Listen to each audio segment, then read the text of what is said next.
Guest হাউসে মহিলাকে খুনের চেষ্টা। মুচিপাড়া থানা এলাকার গেস্ট হাউস থেকে উদ্ধার মহিলা এনআরএস হাসপাতালে ভর্তি। ঠিক কি হয়েছিল জানাবে সমীর, রয়েছে আমার সঙ্গে।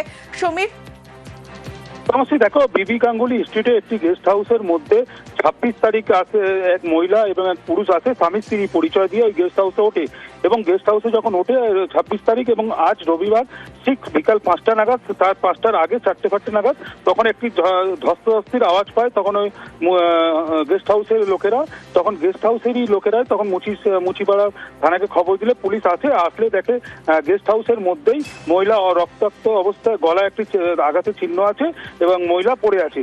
তখন মহিলাকে উদ্ধার করে হাসপাতালে নিয়ে যায় এবং যুবককে আটক করে থানায় নিয়ে যায়। এবং কি কারণে যে এই ছুরি না অন্য কোনো ধাতু দিয়ে গলায় আঘাত করেছে এবং আশঙ্কাজনক অবস্থায় এনআরএস হাসপাতালে ভর্তি আছে এবং গেস্ট হাউসের আরেকজনকেও জিজ্ঞাসাবাদ করার জন্য থানায় নিয়ে গেছে। এবং মুচিপাড়া থানা এলাকায় বিবি গাঙ্গুলি স্ট্রিটে যে গেস্ট হাউসে হয়েছে সেই গেস্ট হাউসের নিচেই পুলিশ পাহারা রয়েছে। তদন্ত করছে মুচিপাড়া থানা এবং মহিলার নামটা যেটা জানা গেছে বৈশাখী দাস বলে জানা গেছে। বেশ।